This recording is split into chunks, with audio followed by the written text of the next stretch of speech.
Olá, as pessoas, tudo bom? Vamos caminhando então para o nosso último vídeo, né? As últimas partes das nossas videoaulas e encerrando com um autor bastante interessante, né? Que é o Winnicott. E a gente vai conversando aqui, vou abrir um pouquinho mais os slides. Então a gente está nas aulas 53 a 56, né? De 57 a 60 a gente deve conversar mais, vocês falaram sobre o que resolveram escrever, por quê, e a gente poder bater um papo para tentar contribuir, né? E então, vendo que a gente estava conversando na aula anterior, a gente falou sobre o reconhecimento e a psicanálise das relações objetais, né? Então eu falei bastante sobre como Honneth tenta atualizar Hegel e Mead, ou melhor, Hegel, né, a partir de Mead e de Winnicott, né? E com isso a gente viu os padrões de reconhecimento e desrespeito, ou seja, aquilo que ele traz como uma teoria da motivação da luta por reconhecimento, né? Então a gente falou sobre o afeto, sobre o direito, sobre a solidariedade, e falando do afeto, ele destacou como o Winnicott pensa a questão do reconhecimento, a questão da agressividade e da criatividade a partir da transicionalidade também, né? E agora a gente vai falar um pouco mais de algumas coisas específicas sobre o desenvolvimento emocional, a democracia e a educação. A educação foi mais um pedido de vocês, né? Então eu vou fazer a última parte do vídeo tentando fazer uma síntese do que eu não falei para vocês de quando essa disciplina é ofertada para a gente pensar a educação para os direitos humanos, tá? Mas tem algumas coisas a ver com o que a gente vai falar aqui diretamente. Tem a ver com tudo, na verdade, a estrutura é bem parecida. Eu só dou uma ênfase maior para algumas coisas educacionais, tá? Então vamos lá. Para hoje a gente vai falar nessa primeira parte da teoria do desenvolvimento emocional de Winnicott, e por isso eu mandei um texto para vocês, né, que é a relação paterno-infantil. Esse paterno é estranho, né, mas eu acho que é a relação entre os pais e a criança, né? Tem muita questão de tradução, são traduções antigas, né? E a gente vai ver que o Winnicott também é um cara mais antigo, né? Ele nasce ainda no século XIX e acho que vai falecer em 1971. Já já a gente vê isso direitinho.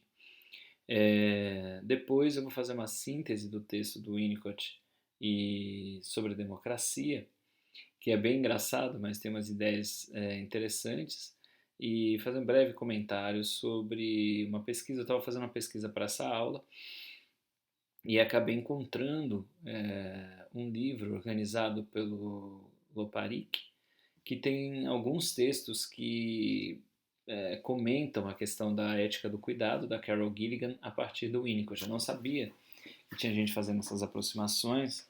O livro é de 2013, então não é tão recente, apesar de ser recente, né?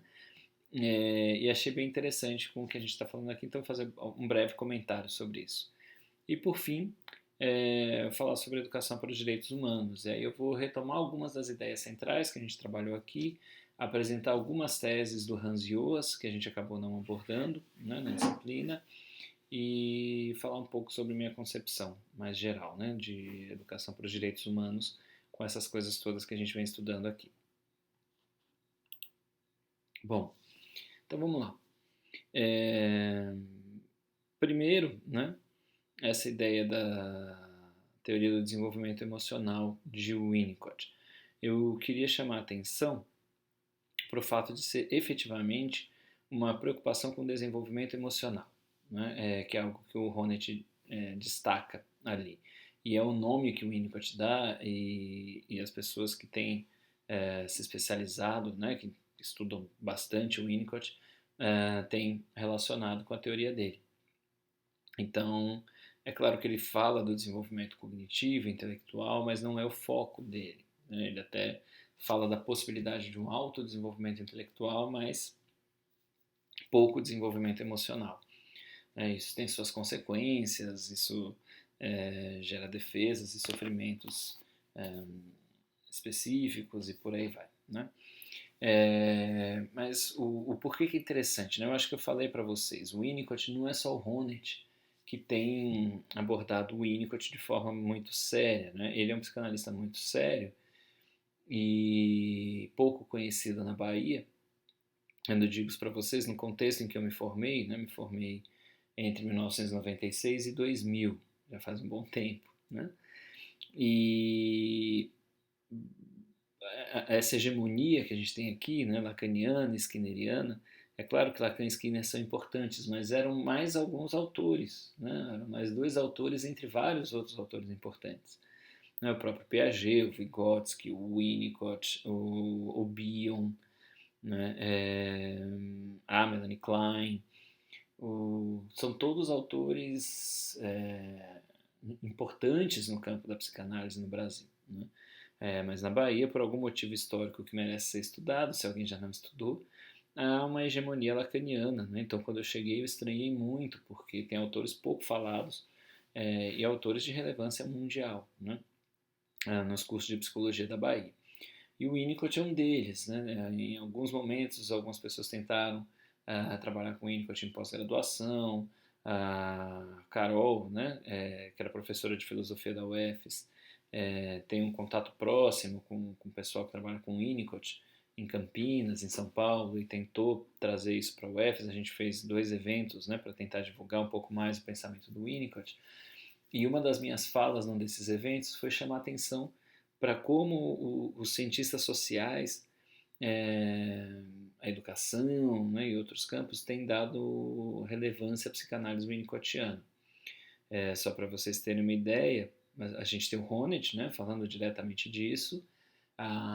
Um levantamento bibliográfico que eu fiz há pouco tempo, tem um bocado de gente nos Estados Unidos falando sobre ele. Eu acho que talvez um dos sociólogos contemporâneos mais importantes ou mais conhecidos, que é o Anthony Giddens, que não por acaso é inglês, destaca, ele tem uma nota de rodapé no livro dele sobre a modernidade, e em que ele fala que para a gente entender a relação dos indivíduos com as instituições sociais, talvez a melhor teoria que existe é a teoria winnicottiana, né, como uma teoria da confiança, né, a ideia da confiabilidade, que a gente vai falar um pouco.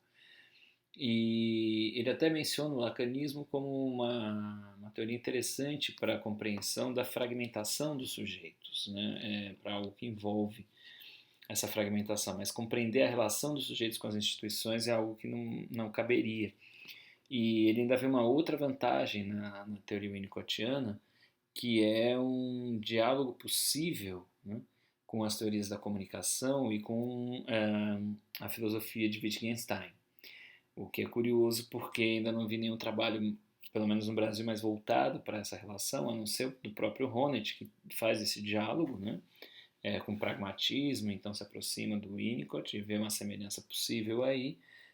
Mas aqui a gente tem uma tendência, principalmente a partir da influência do Luparic, de uma aproximação entre Winnicott e Heidegger, né? E eu tenho uma colega, a Marie-Claire Seckel, né, professora da USP, que foi pioneira, isso há pouco tempo mesmo, o pós-doutorado dela saiu em 2016, escrevendo sobre a relação entre Winnicott e Walter Benjamin, que me interessa bastante. Né? Ela publica em 2016 o artigo, o resultado do pós-doutorado dela, né? Falando sobre brincar tanto no Benjamin quanto no Winnicott. E é até injusto isso, sai um texto meu aproximando os dois autores em 2015, então parece que eu falei disso antes dela, mas é mentira. Na verdade, eu já tinha lido o texto de pós-doutorado dela, que ainda ela estava fazendo, eu li, dei uns pitacos lá e não, teórico não, né? Só aquela coisa de ler e dar um retorno. E depois eu comecei a pensar muito em algumas coisas que ela escreveu, e aí até sair o artigo dela demorou, e o meu foi um artigo de evento, então é que eu comparo a educação moral em Benjamin e Winnicott, isso vai ser interessante para a gente aqui. Né? Mas muita gente tem um livro que eu gosto muito, que foi uma tese defendida por uma brasileira, falando da relação de algumas sociologias, né? Sobre que falam do desamparo, ela fala da questão do Foucault, né? E de uma certa teoria em torno da dominação e como o Winnicott é um contraponto para isso, né? Inclusive tem algumas semelhanças que ela consegue encontrar com Foucault mais tardio, tá? Então, e ainda, além disso, tem o Hans Joas, que no livro dele fala sobre como o pragmatismo tenta superar o dualismo cartesiano e diz que a teoria mais bem elaborada sobre essa superação foi a teoria do Winnicott dos objetos transicionais. Então, tanto na filosofia como nas ciências sociais, o Winnicott tem sido muito respeitado. E tem uma outra questão importante, né? Ele é muito próximo de discussões sobre educação, sobre assistência social, e abre espaço para a gente pensar a psicanálise ou a atuação, né, de uma psicologia inspirada na psicanálise winnicottiana em instituições, o que é muito interessante para a gente pensar atenção psicossocial, assistência social. Né? Estou falando pra caramba aqui, mas hoje eu estou inspirado por isso. Pela manhã, estou gravando na terça-feira, né?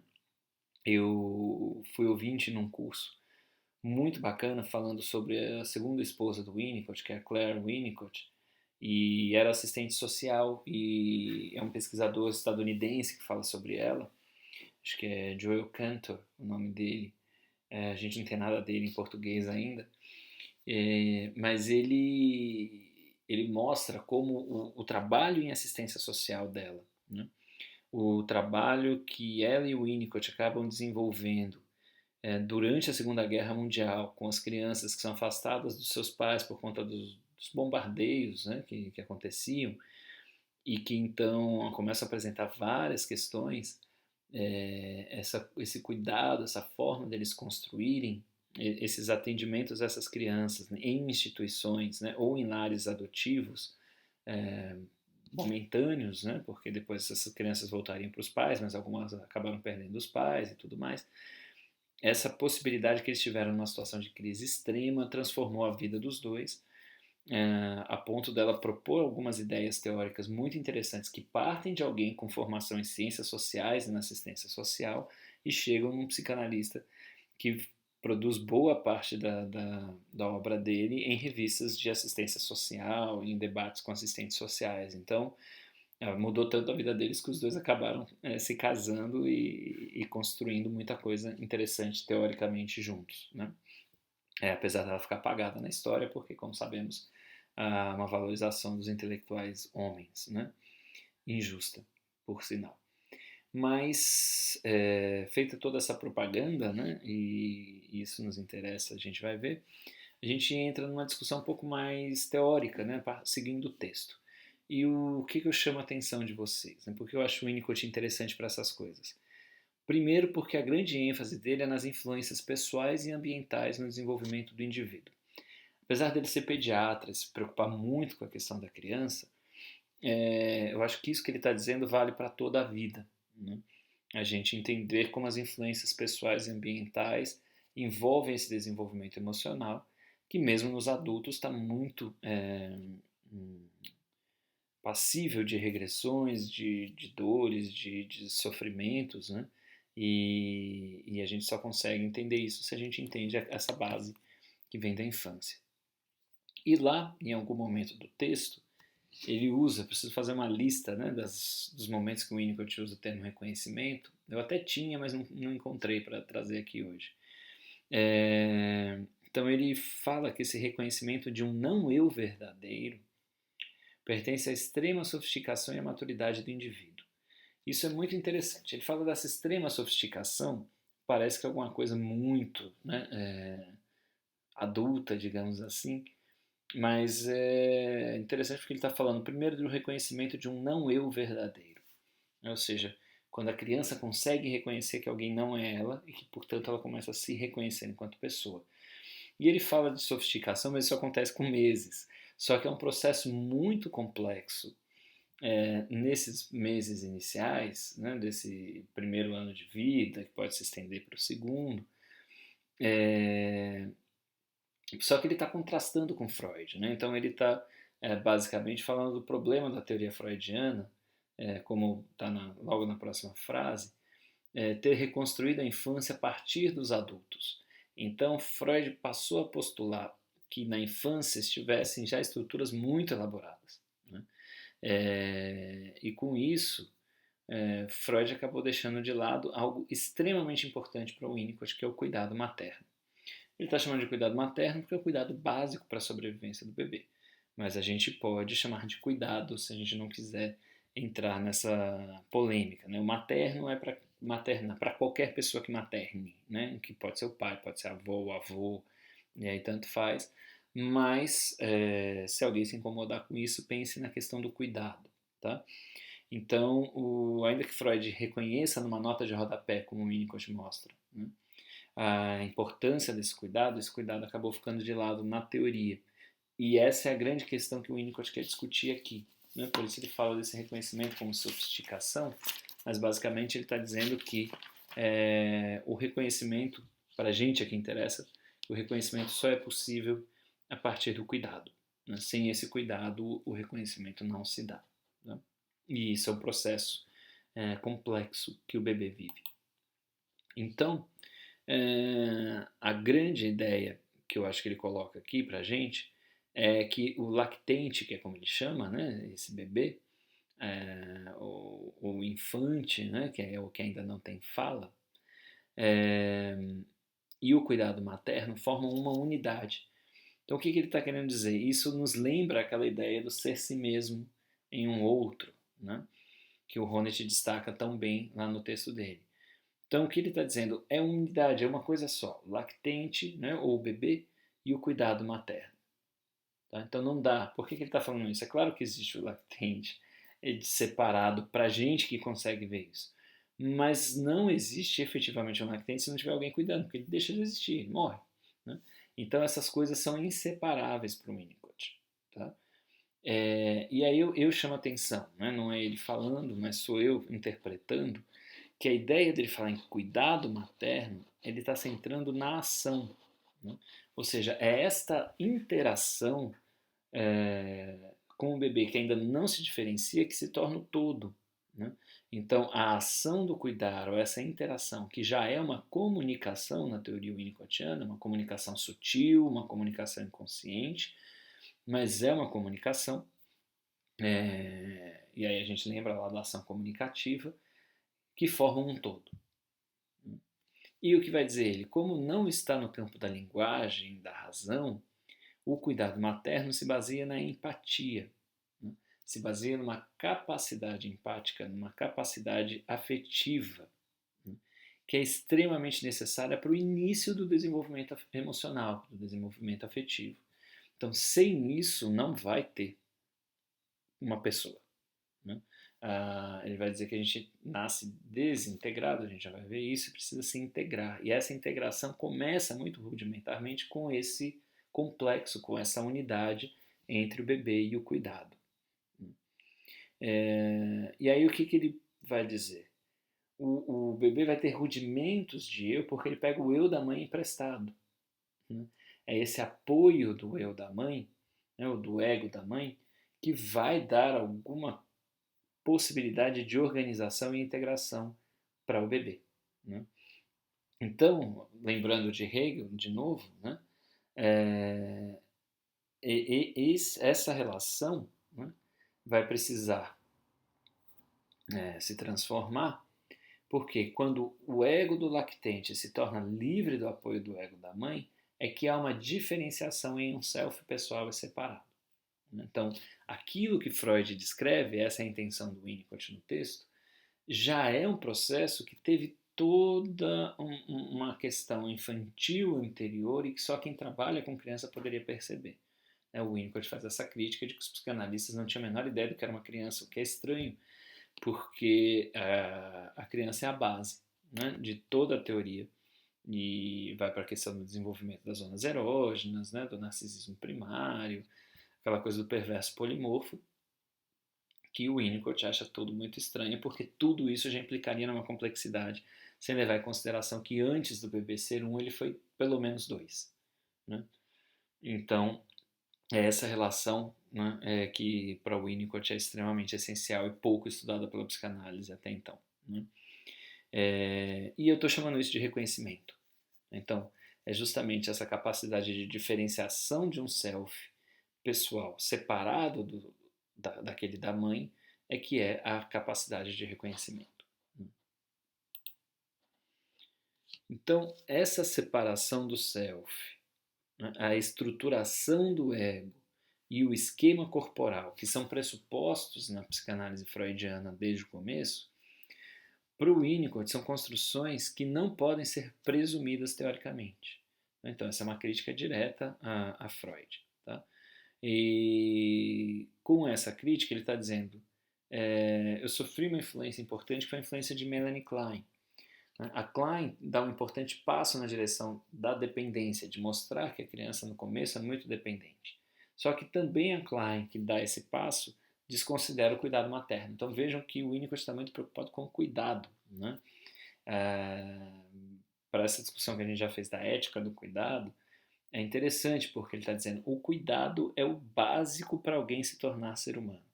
Então a gente já pode começar a inferir daqui que qualquer pessoa em crise, qualquer pessoa que esteja numa situação de sofrimento, o básico, né, para ela conseguir ter alguma possibilidade de mudança está no cuidado. E se a gente entende esse cuidado de uma forma mais bem construída teoricamente, isso nos dá uma ferramenta mais com mais possibilidade, né, de transformar alguma coisa significativa.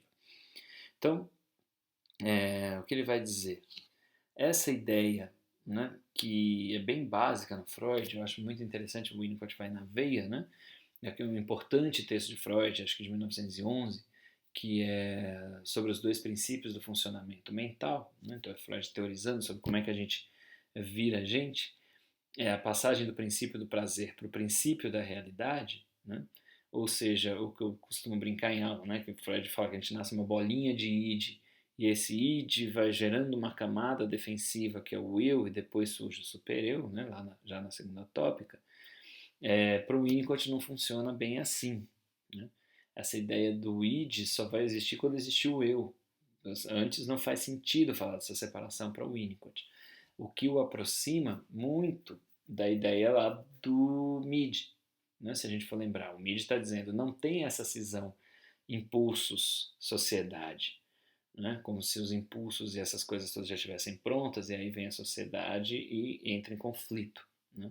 Na verdade, o ser humano só consegue ser um ser social e os próprios impulsos são esse misto, né? De como essas coisas se dão. Para o Winnicott é bem parecido, só que ele vai dizer a ideia dessa questão do começar do nada, né? Que não é bem um nada para ele. Para ele a gente tem aí potencialidades hereditárias, né, ou herdadas, passa, na verdade, por um processo que é um desenvolvimento dessa unidade bebê-cuidado, que é o que ele chama de dependência absoluta, né, para um período de dependência relativa, em que a realidade começa a ser construída.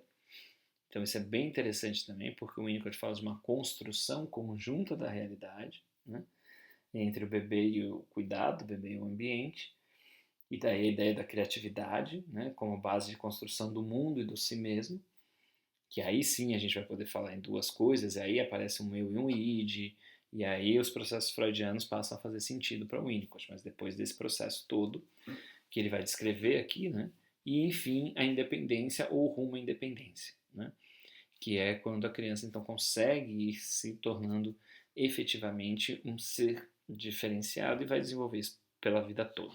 Né? Então, essa ideia, né, esse potencial herdado que o Winnicott coloca como a base, que não é o id, para ele é o potencial herdado, precisa dessa ação, né, dessa ação de cuidado, dessa interação, para que então a gente se torne alguma coisa, para que então surja um lactente. Né? Ou seja, ele está falando que há uma não integração, que é o estado inicial, existe um cuidado que possibilita essa integração, porque vai dando um suporte psíquico, né? E isto gera uma integração que ele chama de integração psique-soma, né? Ou seja, algo do mental, ou do psíquico, como a gente chama, porque esses conceitos são mais complicados no Winnicott, a gente não vai entrar nisso, vai se integrando ao corpo, que também não é qualquer corpo, é um esquema corporal que surge e só é perceptível para o bebê porque tem alguém tocando, porque tem alguém cuidando, porque tem alguém dando banho, trocando, mudando a temperatura, aconchegando. Então é esta comunicação corporal que possibilita a construção de um esquema corporal. Nada disso é dado, né? E talvez nada disso funcione, e a gente fala das psicoses graves e toda uma dificuldade com o corpo, né? Com a coordenação motora e tudo mais, porque faltou esta interação, né? Faltou o toque, faltou uma forma de cuidado que possibilitou uma apropriação do próprio corpo, né? Então, o que ele vai dizer? Ele não vai entrar, a gente não vai entrar na teoria de quando o cuidado não é satisfatório, porque a gente quer entender como é que se dá o desenvolvimento, né? Então ele vai falar que esse cuidado satisfatório é, passa por algumas fases. Então a gente tem o holding, a gente tem a mãe lactente, pai, mãe e lactente, né? E interessa nesse texto para ele o holding, que a gente já vai falar, né? Mãe lactente já é quando a criança consegue perceber essa diferença, e o pai que vai chegar só depois, né? E aí vai ter toda aquela discussão psicanalítica, complexo de Édipo e tal, que também não é o que nos interessa no momento. Então, o que interessa é o holding, né? É essa base para a existência do ser, para a gente ser, simplesmente, né? Para a gente poder se tornar humano. E o que é o holding? A palavra holding envolve o abraço, carregar, o colo, né? Mas é uma metonímia, se a gente quiser aqui, né? De toda uma provisão ambiental, total, né? Então, a provisão ambiental, construir esse ambiente acolhedor, né? Como um todo, e acolhedor nas coisas mais básicas, né? Que é isso, é ter o que comer, é ser protegido do frio, né? Ter os cuidados mais básicos possíveis, mas que dão algum conforto, né? E, como diria o Winnicott, evita certas intrusões do ambiente que fazem o bebê sofrer mais do que ele conseguiria aguentar. É uma provisão ambiental total anterior ao viver com. Olha que interessante, né? Porque o viver com já implica o outro, né? Já é a questão do reconhecimento, já são as relações objetais, já tem objeto total, a criança já está se relacionando, o que vai acontecer, como a gente já viu lá para os 8, 9 meses. Mas antes, a gente tem toda essa provisão ambiental, que é um processo psicológico importantíssimo, né? E, muito filosoficamente falando, é muito interessante para quem se interessa por essas coisas, porque para o Winnicott é quando se constrói as noções de espaço e de tempo. Para Kant isso é herdado, né, de uma certa forma. A gente olha para o mundo e percebe o mundo assim. Então é como se fosse uma forma dada, né, uma forma vazia que a gente preenche de conteúdo. O Winnicott está propondo que é tão cedo, esse período, que vai nos dar toda a nossa condição de compreender o mundo. E espaço e tempo não são iguais para todo mundo. Isso é muito louco, né?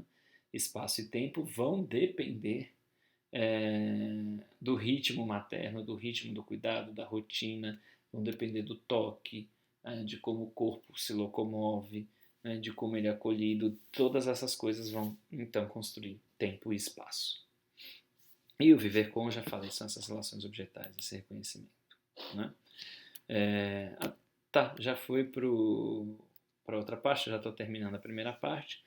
Então eu acho que a grande ideia, né, do texto, o texto entra em alguns detalhes, coisas teóricas sobre transferência, né, e porque sempre é psicanalista falando para psicanalista, né, então estão preocupados com a técnica, como fazem as coisas.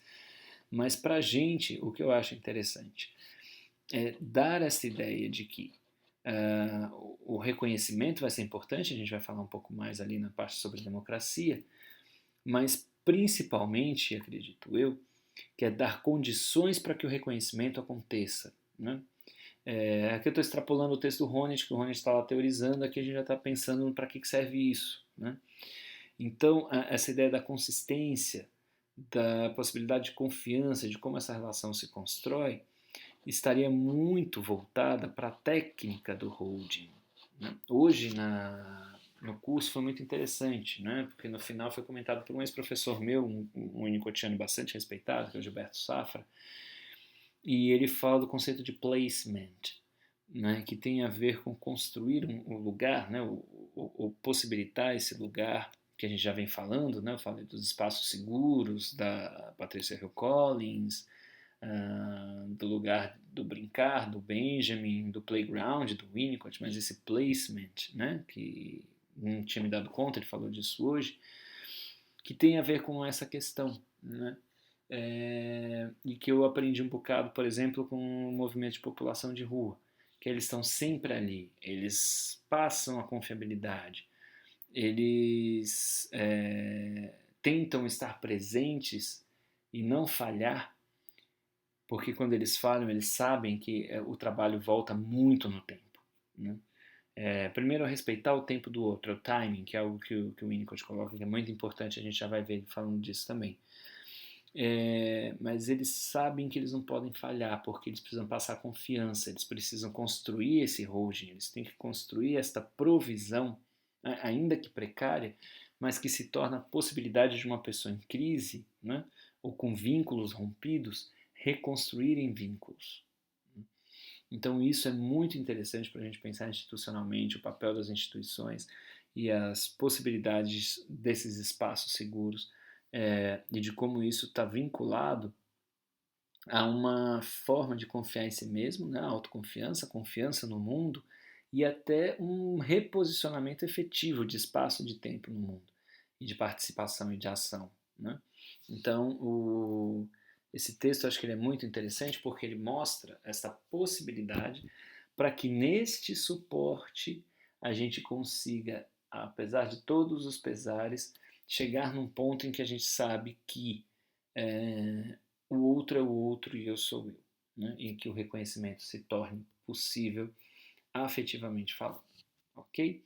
Então, paro por aqui esta primeira parte para a gente ver um pouquinho como é que o Winnicott fala sobre a democracia.